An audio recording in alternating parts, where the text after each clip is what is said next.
He didn't care about school. In fact, Jeff hated school. Every day teachers complained, and every day Jeff didn't listen. One afternoon, Jeff was angry. He said to himself, "School is useless. I'm going to make money my own way." So, he took something important, his school fees money. He went to place a bet, thinking he would win big. But instead, he lost everything. Jeff froze. His heart dropped. "What do I do now?" he whispered. Jeff told his close friend, Zata, about losing the money. Zata looked around, lowered his voice, and said, "There's only one way to get fast cash: drugs." Jeff didn't want to, but he felt trapped. And that's how they both ended up visiting a dangerous gang. Jeff and Zata were given a package to deliver. "Take this to the location. No mistakes," the gang leader said. Jeff was scared, but he nodded. As Jeff and Zata walked to deliver the drugs, a rival gang suddenly appeared, guns out, shouting, chaos. "Give us the package," they yelled. Bullets started flying. Jeff and Zata jumped behind a broken wall, dodging the shots. Then, bang! Zata screamed. A bullet hit him. He fell to the ground. Jeff froze, shaken, eyes wide. Jeff looked at Zata, bleeding on the ground. The rival gang was still closing in. Jeff whispered, "Zata, no, what have we done?" Jeff screamed, "Zata, stay with me!" Just then, police sirens echoed through the street. The rival gang snatched the drug package and ran away into the shadows. Officers rushed in. Jeff shouted, "Help! My friend is hit!" The ambulance arrived quickly, lifting Zata onto a stretcher. Jeff rode with him, shaking, terrified. 2 hours passed. The hospital hallway felt like the longest place in the world. Zata's parents arrived, panicking, crying, holding each other. Finally, the doctor came out, shoulders low, face sad. "I'm sorry. Zata didn't make it." Zata's mother screamed in pain. His father broke down. Jeff fell to his knees, crying uncontrollably. And in that moment, Jeff made a promise. He whispered, "Zata, I'll get justice for you." Jeff stormed into the gang base, angry. "Who were those guys? Who attacked us?" Gang leader Chiro leaned back in his chair, smoking. He said, "We only have 2 enemies, the Musckcat gang and the Devizara gang." Jeff nodded silently, but something felt wrong. Jeff wasn't the same boy anymore. He trained secretly, running, jumping, shooting targets with perfect aim, becoming stronger, faster, sharper. He spied on the gangs Chiro mentioned, but the people who killed Zata weren't there. Then Jeff went to the police, hoping for help, but they told him there was no new information. Jeff sat outside the station, confused and lost. What do I do now?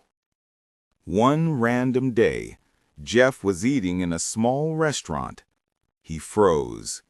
Outside the window, he saw them. The same men who attacked him. The same men who shot Zata. Jeff dropped his food and quietly followed them. They walked into a dead-end alley, laughing and smoking. Jeff stepped forward from the shadows. When they saw him, they couldn't run. Jeff raised his gun. "Who sent you?" he said calmly. "Tell me, and I'll walk away." They looked at each other, terrified. One of them spoke. It was your boss, Chiro. He told us to take back the drugs. He said he'd blame you and your friend, make you work to pay him back. We didn't mean to shoot your friend." Jeff's eyes widened. "My own boss, Chiro, did this?" He lowered his head. His voice shook. "My friend is gone, so you're gone too." The alley echoed with gunshots as Jeff ended them. And now, Jeff has only one target left: Chiro. Jeff sat alone, thinking of only one thing: revenge. His boss, Chiro, was powerful, feared, and always surrounded by guards. Jeff wasn't strong enough to fight him face to face, so he needed a secret plan. A plan no one would ever suspect.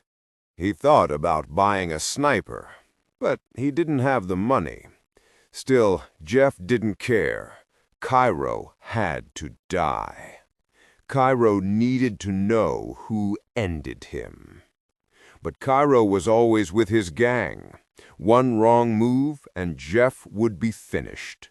So he waited and planned. Jeff did the unthinkable. He walked straight into the territory of Chiro's biggest enemy, the Musckcat gang.